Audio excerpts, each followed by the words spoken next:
La hija de mi novio me gritó que estaba menstruando y no podía ni mirarla, así que le dije que empacara y se fuera. No lloré. Ella grita en mi cara y espera que cumpla con todas sus demandas. Llevo 2 años saliendo con mi novio y él tiene una hija de 11 años que acaba de tener su primera menstruación hace 3 días. Él tiene la custodia completa de ella y hace un par de semanas empezaron la mudanza para venirse a vivir conmigo y con mi hijo de 8 años. Hasta entonces todo parecía marchar bien. Los niños se llevaban estupendamente y yo creía que Diana era una niña encantadora. Pues bien, hace 3 días salió de su cuarto y me dijo que creía que le había venido la regla. Me empezó a hacer preguntas típicas, cómo se pone una compresa, qué podía hacer o no, cosas así. Todo bien. Llamé a mi novio que estaba trabajando para contarle lo que pasaba y coordinar lo que íbamos a hacer. Decidimos que ese día se quedara en casa. Tenía dolores. Como trabajo desde casa no fue ningún problema, pero pasó el día entero interrumpiendo mis llamadas de trabajo para hablar de su regla. Fue agotador, no voy a mentir. Pero lo aguanté porque, claro, es su primera vez. Está confundida. Es normal que tenga dudas.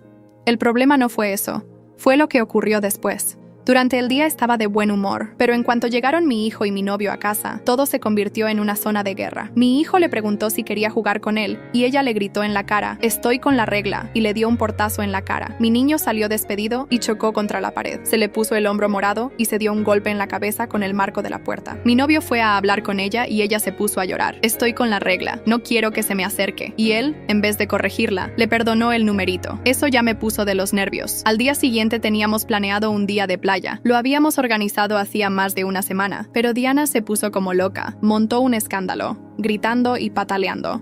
Y mi novio nos dijo que al final no íbamos a la playa, que como ella estaba con la regla y no podía bañarse, pues que nadie iba, y que le daba igual si eso nos fastidiaba. Quiso cancelar el plan. Le dije que yo me llevaba a mi hijo sí o sí, y eso hice. Volvimos a casa sobre las 3 de la tarde.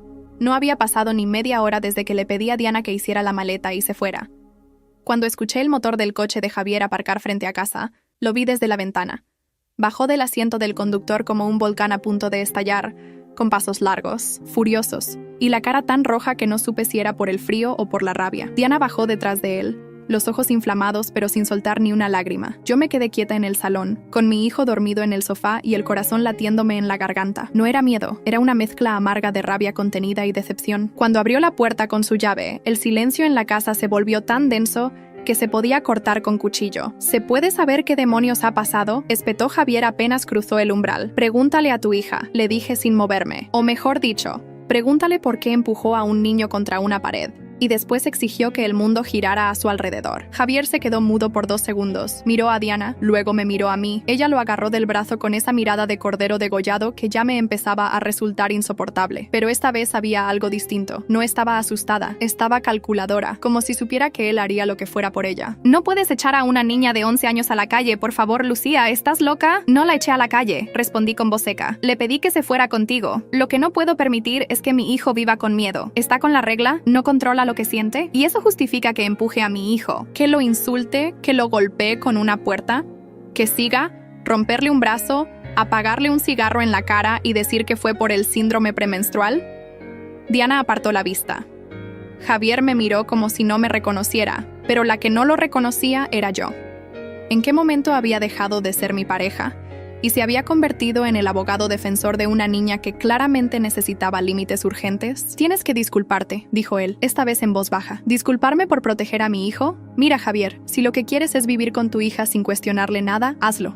Pero no aquí. Esta es mi casa. Yo no tengo por qué tolerar abusos». Diana se acercó bajando la cabeza. «Yo no quería hacerle daño a Iván», dijo con voz baja, forzada. «Es que me dolía mucho la tripa». No le respondí, ni siquiera la miré. Había algo detrás de ese tono que me daba escalofríos. «Nos vamos», dijo Javier finalmente. Agarró la mochila de Diana, me miró con los ojos vidriosos. «Pero esto no termina aquí». «Eso espero», le respondí, «porque si realmente quieres estar en esta familia, más vale que empieces a comportarte como padre y no como cómplice». Salieron dando un portazo.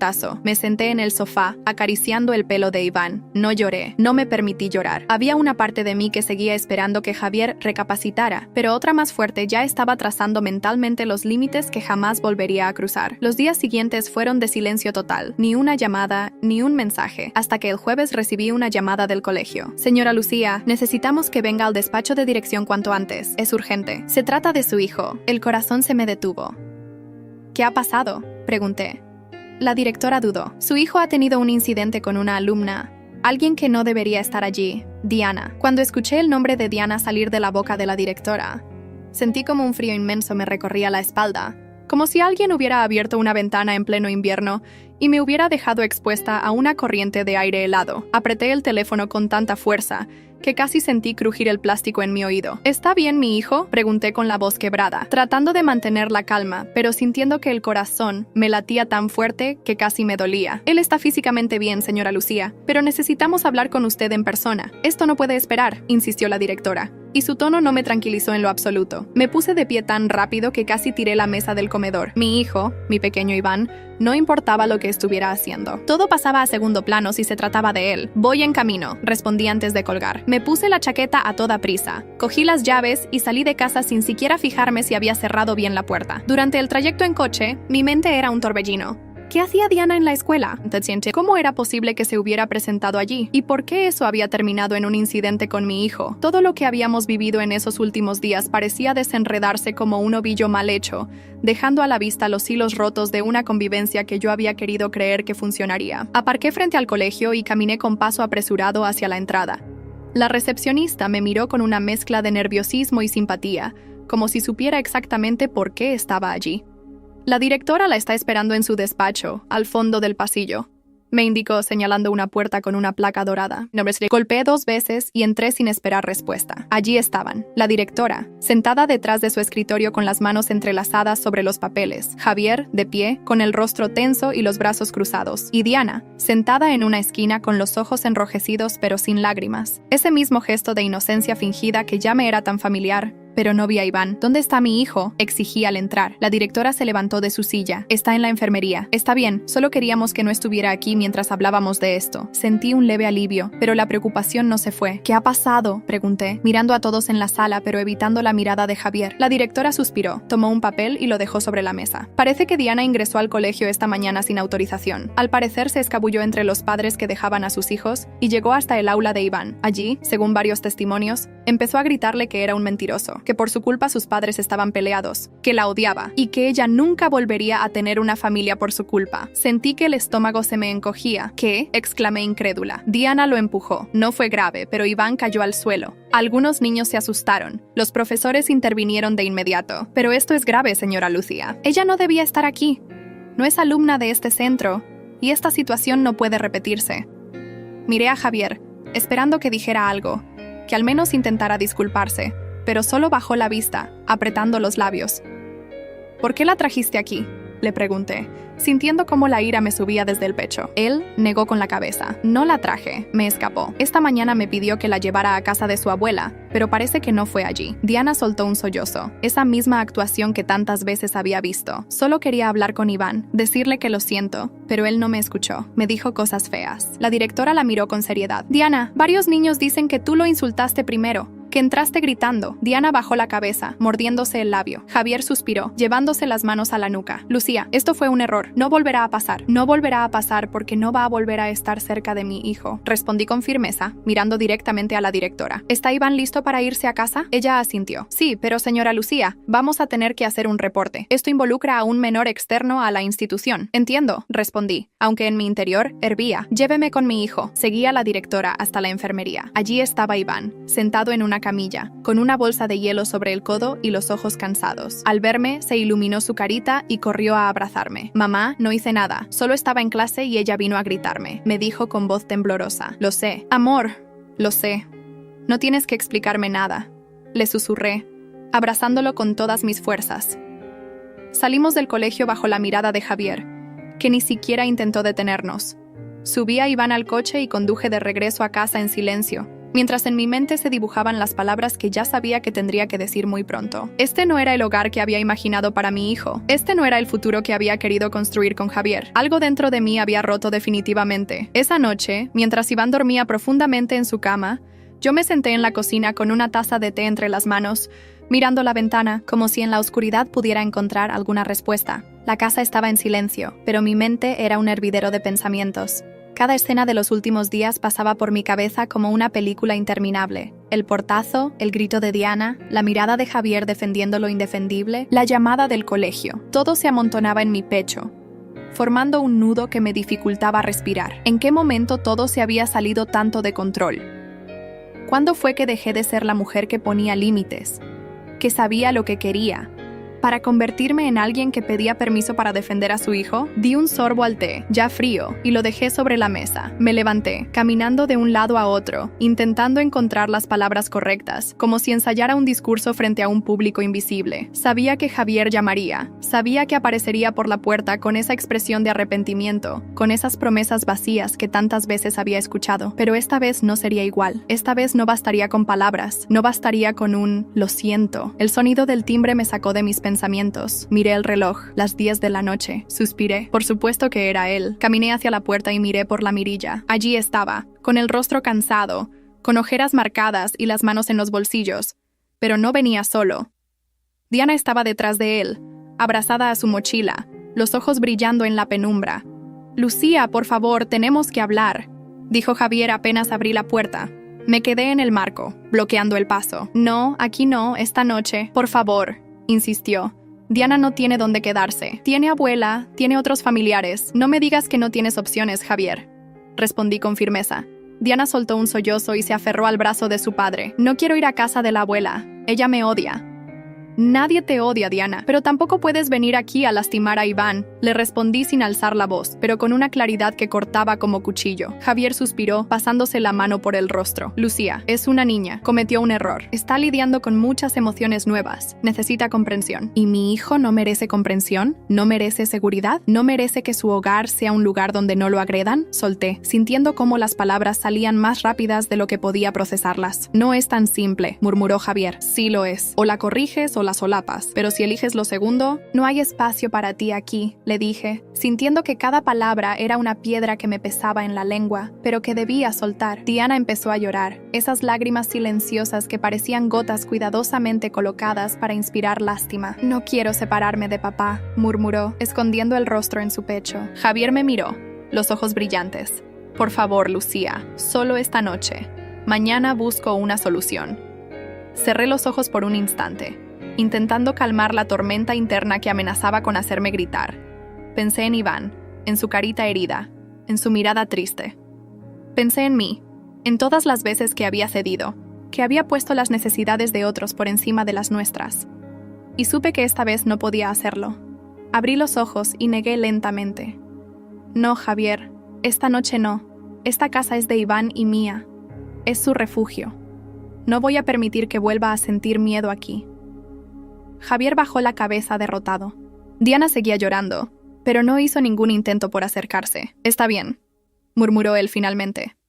«No sé si me entiendes, Javier, pero esta vez no hay espacio para medias tintas», le respondí, cerrando la puerta con suavidad, pero sintiendo que era el portazo más firme que había dado en mi vida. Apoyé la frente en la madera, respirando hondo.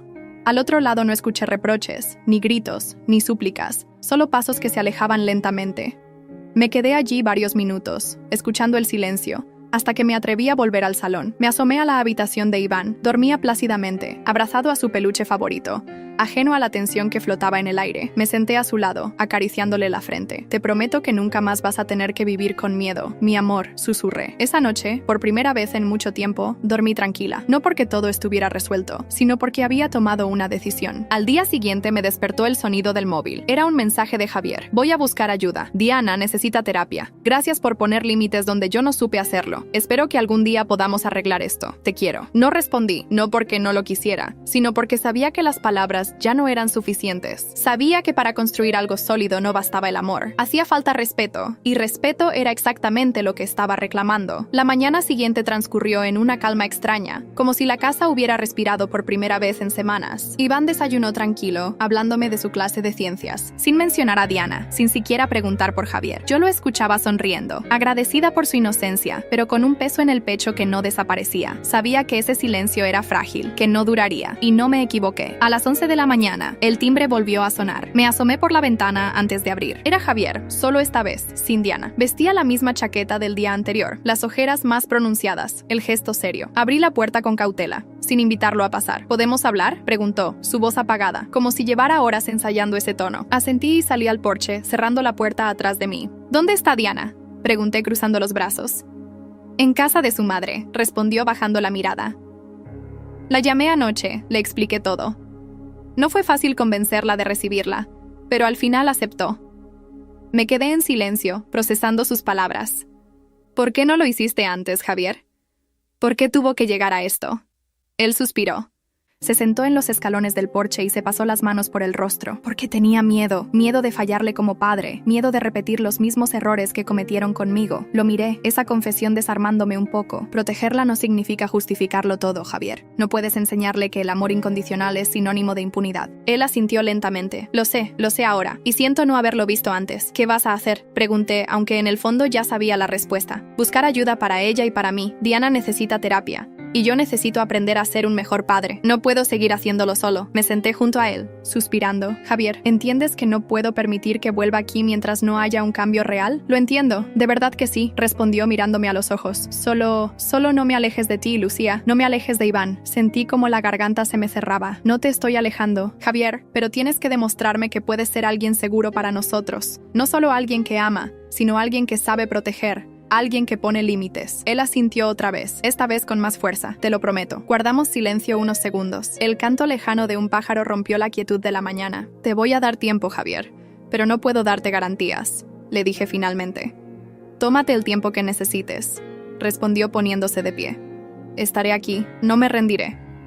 Lo vi alejarse, caminar hacia su coche, cerrar la puerta y conducir hasta perderse en la calle, y sentí una mezcla extraña de alivio y tristeza. No era un adiós, pero tampoco era un hasta pronto. Era una pausa necesaria. Al volver a entrar, Iván me miró desde el sofá. ¿Era Javier?, preguntó. Sí, cariño, respondí, sentándome a su lado. ¿Va a volver? Lo miré con ternura, acariciándole la mejilla. No lo sé, amor, pero lo importante es que nosotros estamos bien, que tú estás bien. Él asintió, abrazándome fuerte. Te quiero, mamá. Y yo a ti, mi vida, más que a nada en este mundo. Ese día decidí no pensar en el futuro. Decidí vivir el presente, abrazar cada pequeño momento con Iván, cada risa, cada juego, cada dibujo en la mesa. Pero por la noche, mientras lo arropaba en su cama, el teléfono vibró en la mesilla. Un mensaje. Era la directora del colegio. Lucía, necesito hablar contigo mañana. Ha surgido algo importante. Mi corazón dio un vuelco. No podía evitar sentir una punzada de miedo cada vez que alguien me decía que había algo importante. Respondí con un simple, claro, ¿a qué hora? Y dejé el móvil a un lado. Apagué la luz, pero el sueño tardó en llegar. Me revolvía entre las sábanas, preguntándome qué más podría estar esperando a la vuelta de la esquina. A las 7 de la mañana, mientras preparaba el desayuno, llegó la respuesta. Te espero a las 9 en mi oficina. Es sobre Diana. Sentí que el estómago se me encogía de nuevo. No entendía qué más podía estar pasando. Diana ya no estaba en nuestra vida. ¿Por qué seguía interfiriendo? Dejé a Iván en clase, dándole un beso en la frente y asegurándole que pasaría por él a la salida. Caminé hasta la oficina de la directora y toqué la puerta. ¡Adelante!, escuché su voz. Entré y la encontré sentada con expresión grave,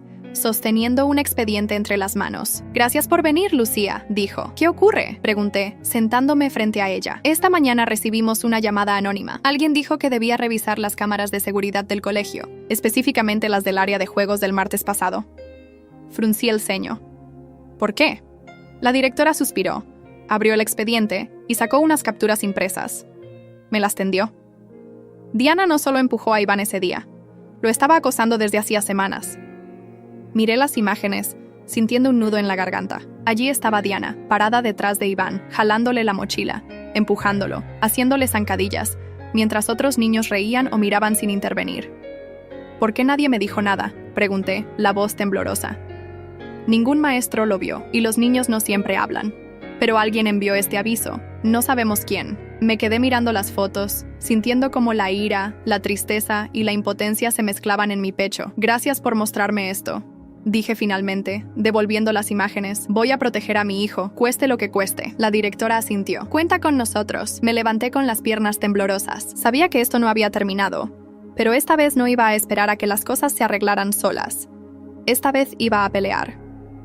Salí de la oficina de la directora con las manos heladas y el corazón apretado, como si cada paso que daba me alejara más de la calma que creía haber recuperado. Caminé hasta mi coche en silencio, con las imágenes impresas aún grabadas en mi mente. Diana jalando a Iván, empujándolo, gritándole en el patio, mientras los demás miraban o reían, ajenos o cómplices. No lo sabía. Me senté frente al volante pero no arranqué. Me quedé allí, mirando mis propias manos temblorosas sobre el regazo, sintiendo que el peso de la culpa caía sobre mis hombros. ¿Cómo no lo había visto? ¿Cómo no supe leer las señales en Iván, las veces que llegó callado, con raspones en las rodillas, con dibujos llenos de nubes oscuras? Encendí el coche y conduje, pero no hacia casa. Me detuve frente al parque donde solíamos ir a jugar los sábados. Me senté en una banca y miré los columpios vacíos, el sol tímido filtrándose entre las ramas, y me permití llorar. Lloré no solo por Iván, sino por mí, por la mujer que había querido construir una familia mezclada, que había creído en el amor, en las segundas oportunidades, que había apostado todo por un hombre que no supo proteger a su hija, ni protegernos a nosotros. No sé cuánto tiempo estuve allí. Cuando sonó el teléfono y vi el nombre de Javier en la pantalla, sentí una punzada en el pecho. Dudé en contestar, pero lo hice. Lucía. Su voz sonaba cansada, casi derrotada. Necesito hablar contigo. Respiré hondo. ¿Sobre qué? Sobre Diana, sobre todo. Acabo de salir de hablar con su madre. Necesito que me escuches. Cerré los ojos. Sabía que no podía seguir evitando la conversación. Estoy en el parque. Si quieres, ven. Colgó sin decir nada más. Minutos después lo vi llegar. Aparcó y caminó hacia mí, las manos en los bolsillos, la mirada apagada. Se sentó a mi lado sin mirarme, sin decir nada al principio. Solo suspiró, largo, profundo. Su madre no quiere quedarse con ella, dijo finalmente. Dice que es demasiado, que no puede con Diana. Me mordí el labio. ¿Y tú qué vas a hacer, Javier? No lo sé, murmuró. Estoy perdido, Lucía. No sé cómo ayudarla. No sé cómo ayudarme. Me giré hacia él, obligándolo a mirarme. Necesitas terapia, Javier. No solo Diana, tú también. Necesitas aprender a poner límites, a decir no, a dejar de cubrir sus errores. ¿Crees que no lo sé? Replicó, la voz alzándose un poco. ¿Crees que no me doy cuenta de que he fallado? Pero no sé por dónde empezar. No sé cómo repararlo. Tal vez no puedes repararlo solo. Le respondí, más suave. Tal vez necesitas a alguien que te guíe. Y mientras eso pasa, Javier, tienes que entender algo. Mi prioridad es Iván, siempre será Iván. No puedo permitir que vuelva a vivir con miedo. Sus ojos se humedecieron. Lo sé, no volverá a acercarse. No hasta que yo sepa que es seguro. Te lo prometo. No es a mí a quien tienes que prometerle, Javier. Es a tu hija, es a Iván y sobre todo a ti mismo. Guardamos silencio. El parque seguía vacío, como si esperara que llenáramos aquel espacio con verdades que habían estado ocultas demasiado tiempo. La directora me mostró las cámaras, le dije finalmente. Diana llevaba semanas acosando a Iván. Esto no fue solo lo del portazo, esto viene de antes. Javier cerró los ojos tragando saliva. ¿Por qué no me lo dijo? Porque no quería decepcionarte, respondí con tristeza. Porque temía que no la creyeras. Y no lo hubieras hecho, Javier. Admitámoslo. Habrías buscado excusas, explicaciones, justificaciones. Siempre has sido su abogado. Él asintió, cabizbajo. Tienes razón, tienes toda la razón. Me levanté de la banca. Quiero que busques ayuda real, profesional. Para ti, para Diana. No solo por Iván, Javier, por ti. Porque mereces ser mejor padre. Porque ella merece algo mejor que una infancia sin límites. Él se puso de pie también. ¿Y tú? ¿Nos darás otra oportunidad? Lo miré, sintiendo una mezcla de ternura y tristeza. Javier, no lo sé. Ahora mismo necesito espacio. Necesito sanar y necesito proteger a mi hijo. No puedo prometerte nada. Él asintió lentamente. Lo entiendo. Se despidió con un gesto leve, caminó hacia su coche y se marchó. Me quedé allí, sola, respirando el aire frío, mirando cómo las hojas caían de los árboles, como si la naturaleza misma entendiera que había etapas que debían terminar. Cuando recogí a Iván del colegio, me abrazó fuerte. ¿Todo va a estar bien, mamá?, me preguntó con esos ojos grandes, llenos de confianza. Sí, mi amor, le respondí, besándole la frente. Todo va a estar bien, prometido. Y por primera vez al decirlo, no sentí que mentía. Esa noche, mientras Iván dormía tranquilo en su cama, me senté frente al ordenador con la intención de escribirle un correo a la directora para agradecerle su apoyo. Pero apenas abrí la bandeja de entrada, un nuevo mensaje resaltó en la parte superior. No tenía remitente conocido, solo un asunto inquietante. Deberías saber la verdad sobre Diana. Mi corazón empezó a latir más rápido. Dudé antes de abrirlo, pero la curiosidad pudo más. El correo contenía solo una línea y un archivo adjunto. Mira este vídeo y decide si realmente es seguro que vuelva a tu casa. Mi mano temblaba mientras hacía clic en el archivo. El vídeo comenzó. Era una grabación de las cámaras de seguridad del colegio, diferente a las que me había mostrado la directora. En la imagen se veía a Diana parada en un rincón del patio con otros 2 niños. Uno de ellos era Iván. Diana sostenía algo en la mano, un palo. Se acercó a Iván, le habló algo al oído y luego levantó el palo como si fuera una espada. Iván dio un paso atrás, pero ella avanzó y le golpeó la pierna. El niño cayó al suelo. Diana rió. Los otros niños también. Luego le lanzó tierra en la cara. Mi estómago se revolvió. Las lágrimas comenzaron a llenarme los ojos. Me cubrí la boca con la mano, ahogando un sollozo. ¿Cómo podía esa niña, tan pequeña, tan aparentemente indefensa, tener esa crueldad tan marcada? El vídeo terminó. Me quedé en silencio, mirando la pantalla, sintiendo que el mundo se desmoronaba bajo mis pies. No sabía quién me había enviado ese correo. No sabía si debía enseñárselo a Javier, a la directora, a la madre de Diana. Pero una cosa estaba clara. No podía permitir que Iván volviera a estar cerca de ella. Apagué el ordenador y me dirigí a la habitación de mi hijo. Me senté junto a él, acariciándole la frente mientras dormía. No dejaré que nada ni nadie te lastime, mi amor, susurré, sintiendo cómo las lágrimas corrían por mis mejillas. A la mañana siguiente, llevé a Iván al colegio como siempre, pero en lugar de volver a casa, conduje directo al despacho de la directora. Le mostré el vídeo sin decir una palabra. Su expresión cambió de la sorpresa a la preocupación, y luego al desconcierto.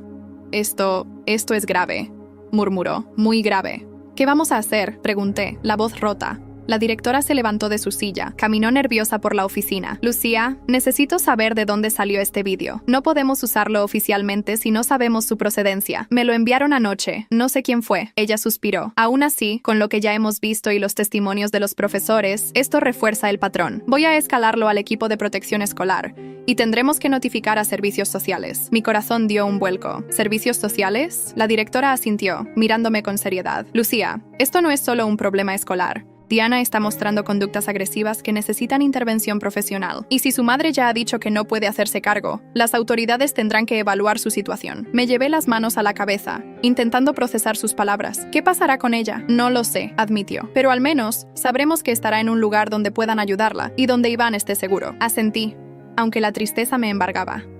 Era imposible no sentir compasión por esa niña, aunque al mismo tiempo supiera que debía mantenerla lejos de mi hijo. Javier me llamó esa tarde. Su voz sonaba agotada. He hablado con su madre otra vez. No quiere que vuelva. Dice que no puede manejarla. No sé qué hacer. Lucía, no sé a dónde llevarla. Cerré los ojos, apoyando la cabeza en la pared. Javier, hay algo que tienes que saber. Le conté del vídeo. Hubo un silencio largo al otro lado de la línea. No puede ser, murmuró al fin. Diana no haría eso. Lo hizo Javier, está grabado y no es la única vez. La directora ya me había enseñado otras imágenes. Y esto solo confirma que necesita ayuda urgente. ¿Qué estás insinuando? ¿Que la entregue? ¿Que la abandone? Gritó, su voz quebrándose. No estoy diciendo eso.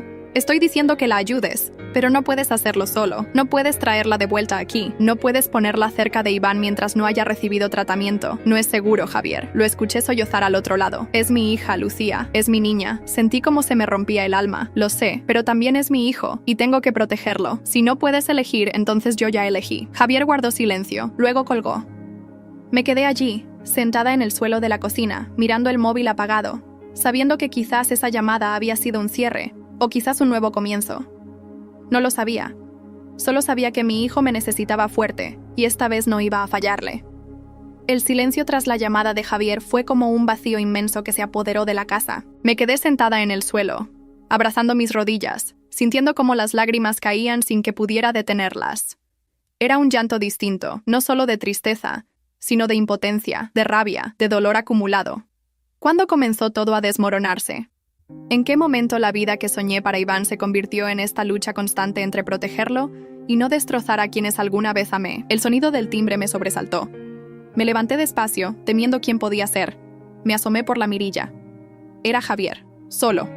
Su rostro parecía más envejecido que nunca, con las ojeras hundidas y los hombros caídos, como si llevara sobre sí un peso imposible de cargar. Abrí la puerta sin decir una palabra. «Necesito hablar contigo», dijo, su voz ronca, casi inaudible. Me hice a un lado para dejarlo pasar, pero se quedó en el umbral, inmóvil. «No dentro», murmuró. «Aquí está bien». Salí al porche, cruzando los brazos, esperando. «Hablé con servicios sociales», comenzó, evitando mi mirada. Les conté todo. Les llevé el vídeo. Les expliqué lo que pasó en el colegio, lo que ocurrió en casa, lo que me contó su madre. Tragué saliva, sintiendo que las palabras eran más pesadas de lo que estaba preparada para escuchar. ¿Y qué dijeron?, pregunté. Javier respiró hondo. Que van a abrir un expediente, que Diana necesita una evaluación psicológica urgente y que mientras tanto será ubicada en una casa de acogida temporal. Me apoyé en la barandilla, cerrando los ojos. Era lo correcto, lo sabía, pero dolía. Dolía porque, a pesar de todo, Diana era solo una niña rota, herida, con una rabia profunda que nadie supo manejar. ¿Estás de acuerdo?, pregunté en voz baja. Javier asintió lentamente. No tengo opción. No puedo manejarla solo. No puedo arriesgarme a que lastime a alguien más, ni a ella misma. Guardamos silencio. Solo se oía el viento moviendo las hojas secas del patio. Lucía, murmuró él, con la voz temblorosa. Lo he perdido todo. Lo miré por fin y en sus ojos vi una mezcla de arrepentimiento, desesperación y una soledad inmensa. No lo has perdido todo, Javier. Aún tienes la oportunidad de reconstruir, pero necesitas ayuda y tienes que aceptar que no puedes salvarla tú solo. Él se pasó las manos por la cara conteniendo las lágrimas. Me siento como un fracaso. Me acerqué despacio, poniéndole una mano en el hombro. No eres un fracaso, Javier. Eres un hombre que intentó, que amó, pero amar no basta si no sabes poner límites. Y ahora tienes que demostrar que eres valiente, que eres capaz de tomar decisiones difíciles por su bien. Sus labios temblaron. ¿Crees que algún día me perdone? Creo que lo hará, respondí con suavidad. Pero antes tienes que perdonarte tú. Javier asintió, bajando la cabeza. Gracias, Lucía, por no odiarme, por seguir viendo algo bueno en mí. No es odio lo que siento, Javier, es tristeza, porque quise que fuéramos un equipo, pero nunca entendiste que proteger a uno no debía significar abandonar al otro. Se quedó quieto, procesando mis palabras. ¿Y nosotros? ¿Hay esperanza?, preguntó finalmente. Suspiré. No lo sé, Javier. Necesito tiempo. Necesito sanar. Necesito priorizar a Iván. Y tú necesitas reconstruirte. Quizá un día, si las cosas cambian, pero ahora mismo no puedo darte esa respuesta. Su mirada se nubló de lágrimas. Lo entiendo. Dio un paso atrás, se giró y caminó hacia su coche. Antes de subir me miró una última vez. Gracias, Lucía, por todo. Lo vi alejarse y sentí una mezcla de alivio y vacío. Cerré la puerta despacio y me dejé caer en el suelo, respirando hondo. Sabía que era solo el comienzo de un proceso largo, doloroso, pero necesario. Esa noche, mientras Iván dormía abrazado a su peluche, me senté a su lado y le acaricié el cabello. Te prometo que esta casa será siempre tu refugio, amor mío. Pase lo que pase, nunca más tendrás que sentir miedo aquí. Y por primera vez en mucho tiempo, creí de verdad en mis propias palabras. Pasaron los días, como si el tiempo mismo tuviera prisa por dejar atrás aquel capítulo doloroso. Cada mañana me levantaba más ligera, pero también más consciente de las cicatrices invisibles que esa experiencia había dejado en nosotros. Iván empezó a sonreír con más frecuencia. Volvía del colegio con dibujos llenos de colores, ya sin las sombras que antes se colaban en sus trazos. Me abrazaba fuerte al llegar a casa, me contaba sus juegos, sus nuevas palabras aprendidas, las aventuras en el recreo. Verlo tan inocente, tan resiliente, era un recordatorio diario de por qué había tomado las decisiones difíciles. Y al mismo tiempo, era una advertencia silenciosa de que nunca debía bajar la guardia. Una tarde, mientras preparábamos galletas en la cocina, el teléfono sonó. Era la directora del colegio. Contesté con el corazón en la garganta. Lucía, no te asustes, comenzó. Y esa frase fue suficiente para tensarme. Solo quería avisarte que hoy vino una trabajadora social al colegio. Están haciendo las evaluaciones del caso de Diana. Me preguntaron sobre Iván, su relación con ella, cómo ha estado en clase. Sentí alivio. ¿Y qué les dijiste? La verdad, Lucía, que Iván ha mejorado muchísimo desde que ya no tiene contacto con Diana, que parece más tranquilo, más feliz, que está recuperando su espacio. Suspiré. Gracias. No sabes cuánto significa eso para mí. Solo quería mantenerte informada, añadió la directora, y decirte que están evaluando alternativas permanentes para Diana. No ha sido fácil, pero al menos ya está recibiendo la atención que necesita. Colgué con una sensación extraña, alegría por Iván, tristeza por Diana y una punzada inevitable de culpa. Como si haberla apartado hubiera sido una traición, aunque supiera en mi corazón que era la única decisión correcta. Esa noche, mientras doblaba la ropa de Iván, escuché el timbre de la puerta. No esperaba a nadie. Me asomé por la ventana y vi a una mujer joven, vestida formalmente, con una carpeta en la mano. Abrí con cautela. «¿Buenas noches, Lucía?», preguntó. «Sí. ¿Quién es usted?» «Soy Marta, trabajadora social del caso de Diana», dijo, mostrándome una credencial. «¿Podría hablar con usted unos minutos?». La invité a pasar. Se sentó en el sofá, sacó una libreta y comenzó a hacerme preguntas sobre Iván, sobre Diana, sobre Javier, sobre nuestra convivencia. Respondí con honestidad, sin omitir nada. «¿Cómo describirías la relación entre Iván y Diana antes de que ocurrieran los incidentes?», preguntó, mirándome con atención. Era confusa, admití. Iván la veía como una hermana al principio. Compartían juegos, risas, pero algo cambió. Diana empezó a competir por la atención de su padre. Comenzó a verlo a él como suyo y a Iván como un estorbo. Marta tomó nota. ¿Crees que Diana comprendía la gravedad de sus actos? Me quedé en silencio, recordando su mirada aquella tarde, después del portazo, después de ver a Iván golpeado en el suelo. Creo que sí. Tal vez no toda la dimensión, pero sabía que hacía daño y no le importaba. O le importaba, pero más le importaba salirse con la suya. Marta asintió lentamente.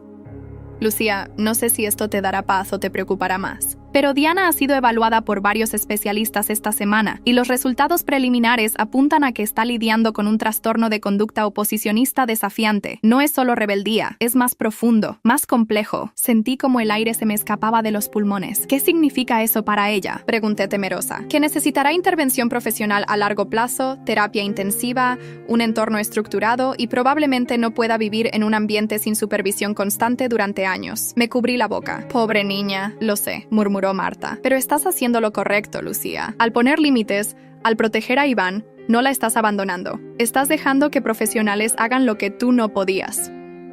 Me puse de pie, mirando la ventana. Afuera la noche caía, las luces de las casas encendidas, la vida siguiendo su curso. ¿Sabes algo de Javier?, pregunté sin girarme. Estuvo con nosotros en la evaluación inicial, respondió. Está devastado, pero finalmente está aceptando que necesita ayuda. Está buscando terapia familiar. Quiere ser parte de la recuperación de Diana, aunque no pueda vivir con ella por ahora. Asentí, sintiendo una mezcla de alivio y tristeza. Marta cerró su libreta. Solo quería que lo supieras. Gracias por tu tiempo, Lucía, y por tu valentía. La acompañé hasta la puerta. La vi alejarse bajo las farolas, su figura alejándose como un punto diminuto en la noche. Cerré despacio, apoyando la espalda en la madera, y comprendí que aunque el camino había sido doloroso, cada paso había valido la pena, porque Iván dormía tranquilo, porque Javier finalmente buscaba ayuda, porque Diana tendría una oportunidad, aunque fuera lejos de nosotros, y porque yo había recuperado mi voz, mi fuerza, mi capacidad de decir hasta aquí. Esa noche, mientras me acostaba, miré al techo y susurré un gracias al universo, por habernos dado una segunda oportunidad, por no haber dejado que el dolor nos quebrara, por enseñarme que a veces amar significa también saber soltar. Los días siguientes pasaron con una calma nueva, una tranquilidad que no recordaba haber sentido en mucho tiempo. Iván volvía de la escuela contando historias divertidas, con dibujos llenos de colores vivos, con sonrisas que llenaban la casa. Cada vez que lo miraba, sentía que el peso sobre mis hombros se aligeraba un poco más, pero en el fondo sabía que había una sombra que no desaparecía del todo, una parte de mí que seguía preguntándose qué sería de Diana, si recibiría la ayuda que necesitaba, si alguna vez podría reconciliarse con su propio dolor. Una tarde, mientras recogía a Iván del colegio, vi a Javier parado junto a su coche, esperándonos. Vestía más sencillo que de costumbre, sin esa corbata que siempre parecía asfixiarlo, sin ese gesto preocupado que llevaba grabado en la frente. Cuando nuestros ojos se encontraron, no vi al hombre agotado de semanas atrás. Vi a alguien que estaba intentando, que estaba cambiando. ¿Podemos hablar?, preguntó cuando nos acercamos. Iván se abrazó a mi pierna, mirándolo con cierta timidez. Claro, respondí, tomando la mano de mi hijo. Caminamos hasta una banca cercana. Javier se sentó primero, respiró hondo y comenzó a hablar. He estado yendo a terapia todos los días desde la última vez que hablamos, dijo. No es fácil. Hay cosas de mí que ni sabía que arrastraba, cosas de mi infancia, de mi relación con mis padres, de lo que me enseñaron sobre ser hombre, sobre ser padre. Lo escuché en silencio, dejando que las palabras fluyeran. Diana está en una casa de acogida. Me dejan verla 2 veces por semana, supervisado. A veces no quiere hablarme. A veces me mira con una rabia que duele, pero otras me abraza, y entonces sé que aún hay esperanza. Y bajó la cabeza, su voz quebrándose.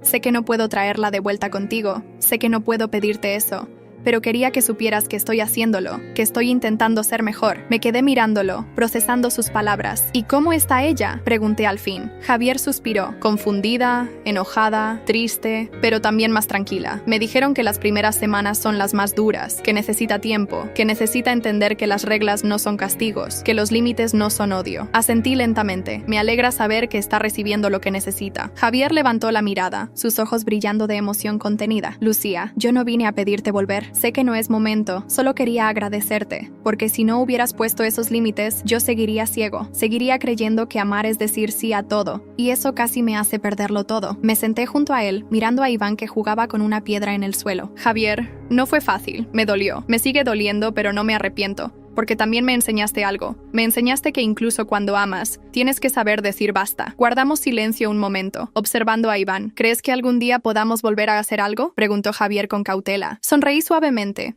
sin apartar la vista de mi hijo. No lo sé, Javier. Ahora mismo lo único que puedo prometer es que siempre seremos los padres de Iván, y que siempre buscaré lo mejor para él. Si algún día nuestros caminos vuelven a alinearse, será porque ambos hemos sanado, pero no podemos forzarlo. No podemos saltarnos este proceso. Él asintió, aceptando mis palabras. Eso me basta. Me levanté, tomé la mano de Iván y lo ayudé a ponerse de pie. Vamos, amor, es hora de ir a casa. Javier también se levantó, nos acompañó hasta el coche y antes de despedirse, se agachó para abrazar a su hijo. Cuídate mucho, campeón. Te quiero. Iván lo abrazó de vuelta. Yo también, papá. Mientras conducía de regreso, sentí que algo dentro de mí se liberaba. No porque todo estuviera resuelto, sino porque por primera vez ya no me sentía sola cargando con el peso de todo. Esa noche, mientras leía un cuento a Iván antes de dormir, me preguntó algo que me dejó helada. Mamá, ¿crees que Diana algún día querrá jugar conmigo otra vez? Lo miré, acariciándole el cabello. No lo sé, mi amor, pero si algún día pasa, será porque ella habrá aprendido a jugar sin lastimar. Él asintió, satisfecho con mi respuesta, y se acurrucó bajo las sábanas. Me quedé mirándolo hasta que se quedó dormido, con el pecho lleno de emociones encontradas. Cerré la puerta de su habitación y me apoyé en ella, cerrando los ojos. Sabía que la historia no había terminado, pero al menos ahora tenía un nuevo comienzo. Pasaron las semanas y la vida fue tomando un ritmo más suave, casi imperceptible. La rutina volvió a nuestra casa como una invitada conocida pero renovada. Iván iba al colegio, hacía sus deberes con una sonrisa, llenaba la mesa de dibujos y plastilina, inventaba juegos con sus muñecos. Yo, por mi parte, comencé a sentirme otra vez yo, sin ese peso constante en el pecho, sin la sensación de estar caminando sobre cristales rotos. Cada noche, al ver dormir a Iván, sentía que aunque el camino había sido duro, había valido cada paso. Una tarde, mientras recogía unas carpetas del trabajo, recibí un mensaje inesperado de Javier. ¿Podemos vernos? No es por Diana, es por nosotros, dudé. Durante todo ese tiempo, nuestras conversaciones habían sido esporádicas y solo sobre Iván. Javier respetó mi espacio, nunca forzó, nunca insistió. Quizá por eso me sorprendió su mensaje. Respondí con un simple ¿dónde? Y acordamos encontrarnos en una cafetería discreta, lejos de los lugares habituales. Cuando llegué, ya estaba allí, sentado en una mesa junto a la ventana, mirando la calle con aire pensativo. Al verme, se levantó con una sonrisa tímida. «Gracias por venir», dijo, apartándome la silla. Me senté, observándolo. Tenía un aire distinto, más tranquilo, con los gestos menos tensos, con las ojeras más suaves. No sabía si aceptar, confesé. Lo sé y no te culpo. Solo necesitaba hablarte. De verdad, asentí. Te escucho. Tomó aire, entrelazando las manos sobre la mesa. Lucía, he seguido en terapia, no solo por Diana, sino por mí. He entendido cosas de mí que nunca quise mirar. Cosas de mi infancia, de mi forma de amar, de cómo confundía proteger con sobreproteger, querer con controlar. Lo miré en silencio, dejando que hablara. Sé que cometí muchos errores, que defendí lo indefendible, que puse a Diana en un pedestal que la dañó a ella y a todos a su alrededor. Y no puedo cambiar lo que pasó, pero puedo cambiar lo que hago de aquí en adelante. Sus ojos brillaban de una vulnerabilidad sincera. No vine a pedirte que volvamos. Sé que no es el momento. Quizá nunca lo sea. Solo quería que supieras que estoy agradecido, porque fuiste tú la que tuvo el coraje de decir basta, de poner límites, de proteger lo que yo no supe proteger. Sentí un nudo en la garganta. No fue valentía, Javier, fue instinto. Era mi hijo, era su bienestar. Lo sé, murmuró, y ahora lo entiendo. Y quería que supieras que Diana está mejor. Todavía no es fácil, todavía tiene días oscuros, pero empieza a abrirse, a confiar en sus terapeutas, a aceptar que necesita ayuda. Y eso es gracias a lo que hiciste.